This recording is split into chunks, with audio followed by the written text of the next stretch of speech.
Hello and welcome to Rural Report. My name is Gladys Godinez and we'll wait a few more minutes to get started on this conversation.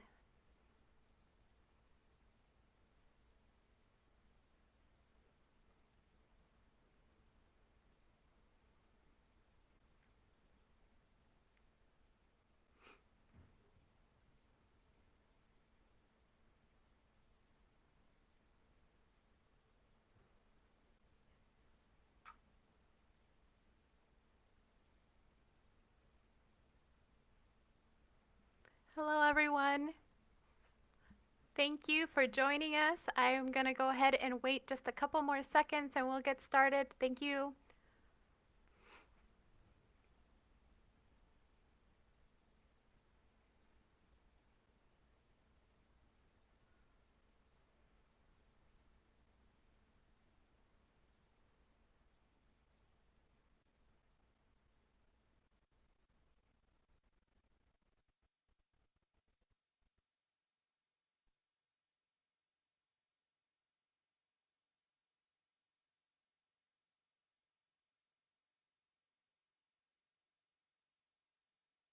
All right, we're going to go get ahead and get started.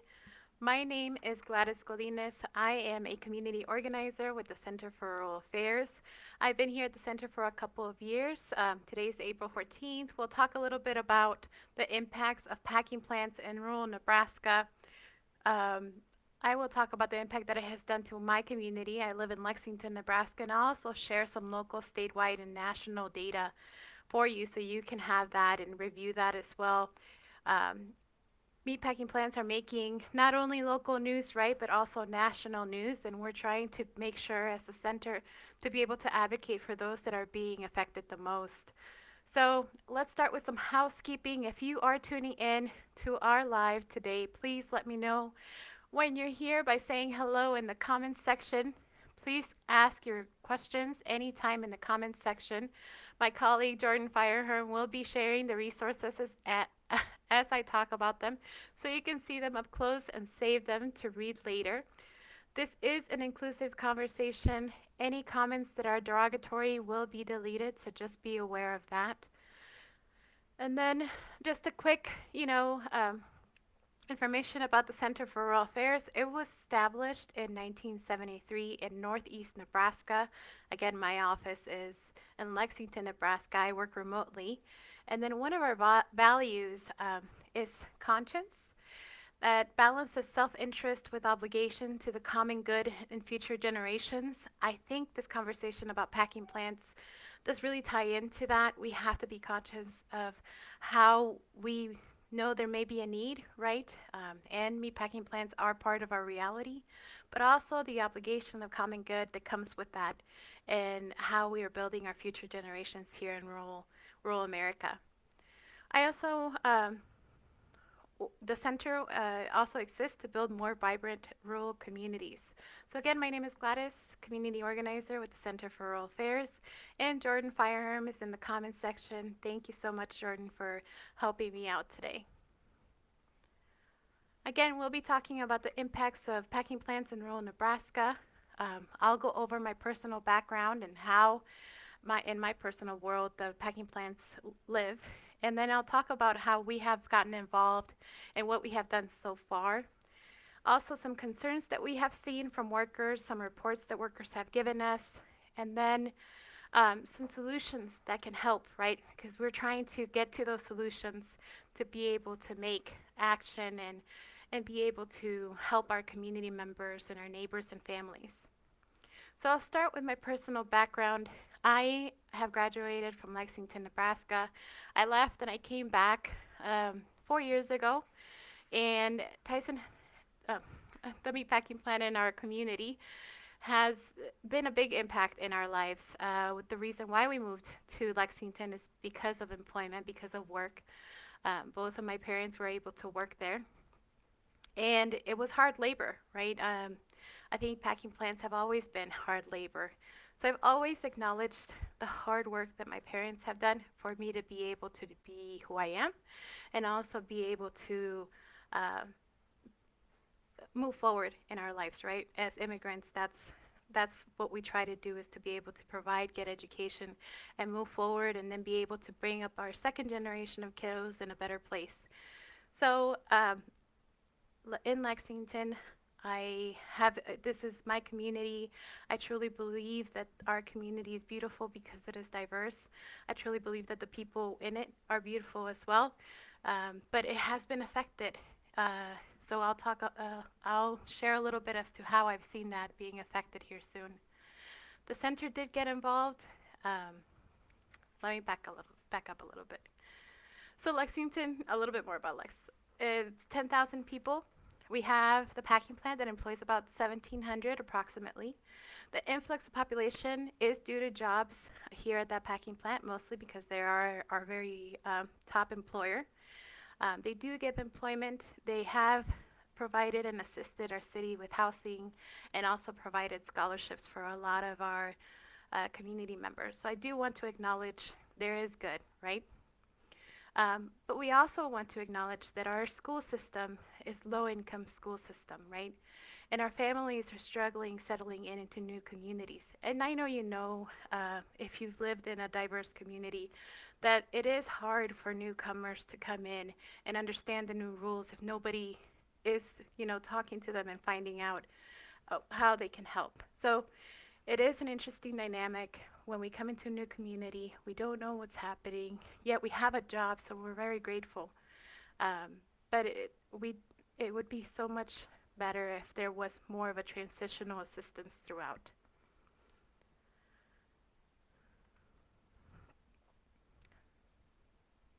Hi, Teresa. Hi, Kate. I've been told I'm frozen, so I'm just waiting a little bit.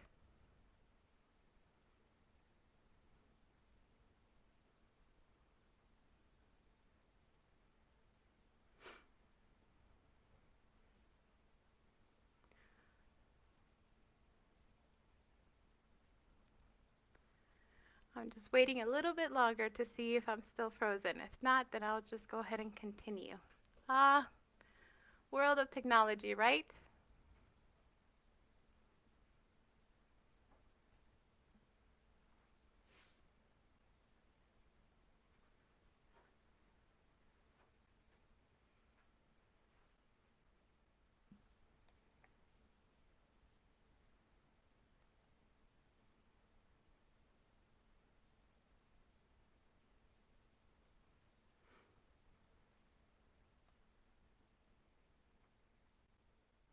Hi, Maria Elena. Again, Kate, Teresa, can you do me the favor and check if I'm frozen on your end as well, please? Thank you so much. We're just trying to make sure we have this up and going and making sure we don't have any technical difficulties.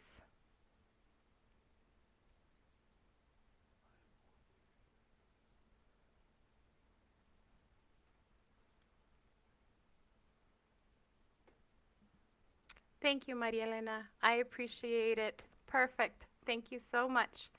So then I will make sure to let my partner in crime, Jordan, know that, and then he maybe can help me out on his end in regards to video and sound. So thank you for joining in, and thank you for the heads up. All right, we're going to go ahead and continue. We were talking about my small town of Lexington, Nebraska, and how there's a transitional period between when newcomers come to a community to, to work at these packing plants, but yet they don't know how to sign up for school or how to get housing, etc. So it's very important to be able to bridge some sort of something between newcomers and then people that are receiving them on the end of rural communities, because we're very much living in rural America. Lexington is not close to a metro city. We are about 2.5 hours away from Lincoln, so it does take some time to get to a metro city where there would be a more diverse population. Um, One of the things that I did want to share with you in regards to COVID-19 and what we have heard initially here in our community, we were talking about, started getting reports about our senior citizens and our chronic diagnosed individuals, like heart disease, diabetes. them not being able to stay at home because of the concern of COVID-19. And as you know, 3, 4 months ago, that is a red flag if you have a chronic disease. So I started getting involved within my community and asking more questions. And one of the things that we started hearing is the lack of transparency within the plant, meaning that we have workers that are getting sick, but yet the management, right, or administrators within the plant are not letting those coworkers around that individual know, hey, your teammate got sick. So we have been hearing, in addition to 3 months ago, we still hear that communication is not being made within plants. It's not just the one that lives in my community. It is unfortunately common practice at this moment throughout a lot of packing plants in Nebraska. And then outside the plant, as we all know, if you're following the news in the state of Nebraska, nobody is giving out information in regards to how many individuals or workers are currently testing positive out of their plants. But we do know, right, that the state of Nebraska currently is the number one culprit for having positive workers, positive testing workers within the plants. We have a number, I think, believe in, and we'll talk a little bit more about specific numbers, but we do have the number from NBC News as well as CDC, 3,438 individuals, right, have tested positive with COVID-19 in the state of Nebraska with 14 deaths. Now that's statewide. I know that that's not within my community in Lexington, but I do want to share that Two Rivers Public Health Department has started a new dashboard, and in that dashboard, they do show how many people have contracted uh, COVID-19 and tested positive out of food production and meat processing.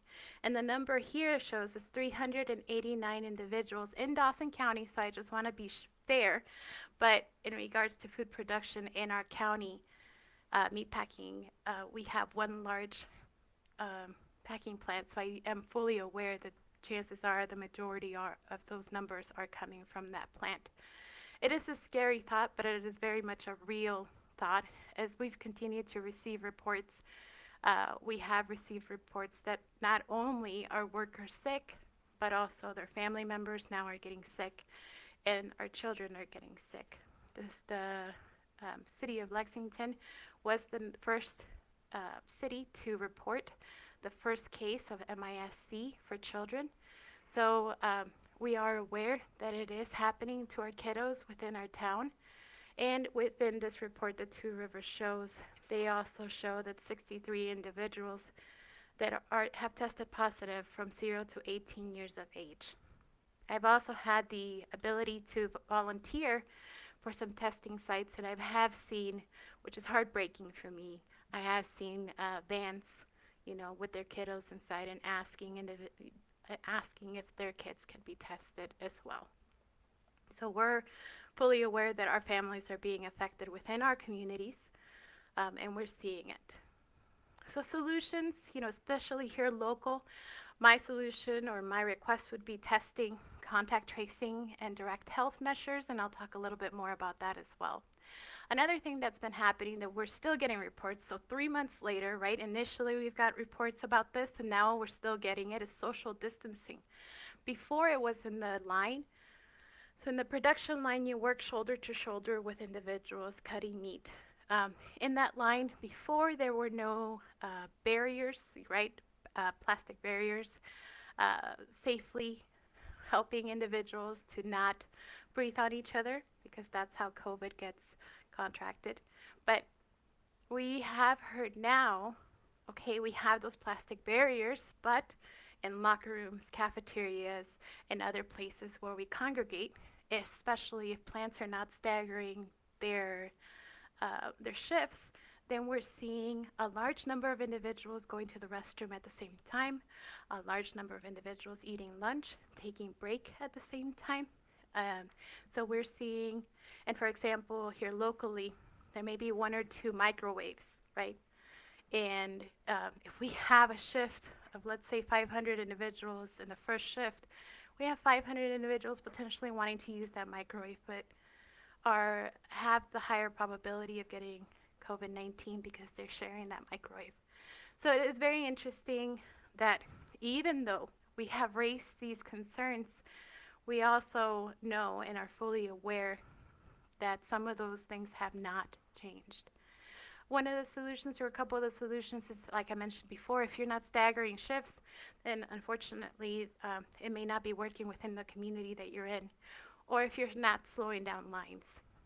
I was told before by workers that some are uh, slowing down lines, right? They are slowing some lines down, but then because there were so many people that were sick within that plant, there were 4 or 5 people doing the work of 10 to 15 people. And that was really hard for the people that were working. And I'm talking about a month ago or so. Now currently, what we're seeing is the lines speeding up, right? And individuals now that are no longer sick, or the majority are returning to work because they don't have paid sick leave, they're coming back to the line, and now we're working again shoulder to shoulder, maybe with the plastic barriers, but are still not having the ability to social distance as much as they should, as well as they're working at the same pace, if not at higher rate due to demand at those packing plant lines. So we're also aware of those things happening within packing plants. And it used to happen before. This is not new. We have partnered with various agencies throughout the state, and we are fully aware that this is not news to workers' rights individuals that have been fighting for the speed lines or safety or breaks, even, restroom breaks have been an issue in packing plants as well. So we're all fully aware that this is not new. But unfortunately, due to COVID, and I don't even want to say fortunately, but unfortunately, due to COVID, we're seeing this highlight of the workers' rights not being front and center when packing plants are involved in regards to their workers. So that's what we've seen as well. We've gotten those reports as well. And then I did want to share some solutions and resources with you. Um, UNMC does have meat processing facility training reference material, and they also have done a study in regards to individuals, workers. So if you'd like to review those, I welcome you to review them. It repeats a lot of the stuff that I have already said and I have seen and heard throughout my work with packing plant workers. Um, and then the CDC report and recommendations. I did also want to share with you solutions, right? We talked about solutions. State Senator for our state of Nebraska has a letter signed by 24 state senators supporting a directive health measure focusing strictly on transparency and social distancing. Both of those are so important for our communities. And we also did sign a letter to the governor asking for more transparency in regards to uh, packing plants, and not only internally, but obviously to the community. So we're fully aware on how to prepare properly. And as a parent, that is a big concern of mine. I live in a hot spot. I live in Lexington. We have a packing plant, and we have had a spike in regards to COVID-19 positive cases. And before, 3 months ago, maybe it wasn't such a I don't want to say it wasn't a big deal, but it was. It was a big deal for our families. But it wasn't as prevalent now as we speak about community and returning back to school in regards to how our kids are being affected. And it is a concern of mine to return my kids back to school because I do know it's a hot spot, and most of our kids are children or grandchildren of the same workers that are working at those packing plants, right? Both of my parents retired from packing plants, and I dislike saying workers because I do believe they are a family and they are neighbors. I live in a block where most of my neighbors work at that packing plant, and they have been sick. So I'm fully living this experience with my community, and I'm trying my best. And we, as the center, are also trying our best to be able to advocate on behalf of those family members as well as neighbors within our rural communities. I also wanted to share with you an awesome video. We were able to partner with Univision. That is a very great Spanish radio, not radio station. I believe they have radio as well, but the television station, and they're very prominent in our Spanish-speaking media. They have come up to O'Neill, Nebraska, when we were responding to the raid 2 years ago. And then they have also shared that they have done a piece that is called um, Univision Essential but Deportable. So the contrast or the conversation about the need for immigrant workers, right, making them essential to be able to work, but yet 2 years ago, we were talking about the same workers in Mississippi and other states, including our own. We were talking about those workers and saying that they could be deportable, right? We had mass deportation in O'Neill with 100 plus individuals being affected, 100 plus families being affected, and being a true humanitarian crisis. And then here we are now, 2 years later, saying those same immigrants are essential.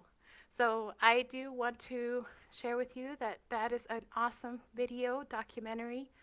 Please, please, please check it out.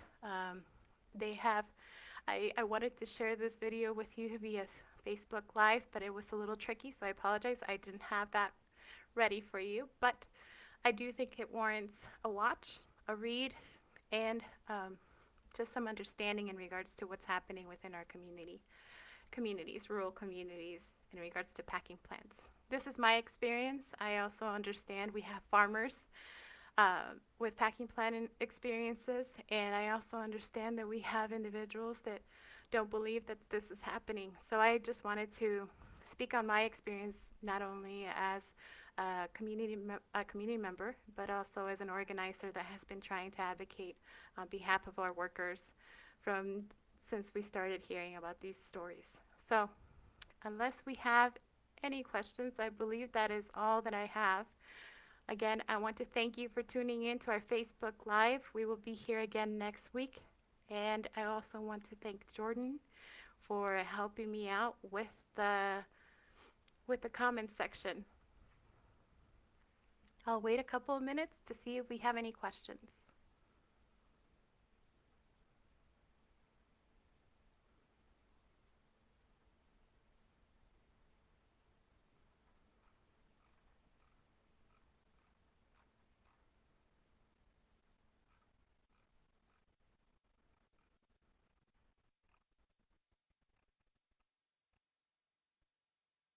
All right. As I keep waiting for a little while, I do want to do a shout out. Again, thank you, Maria Elena, for coming.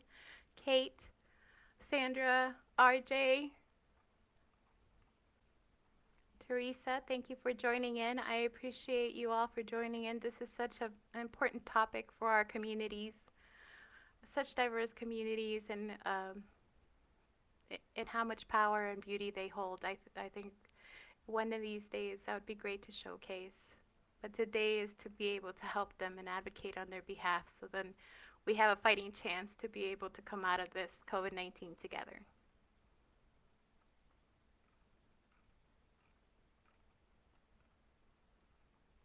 Okay.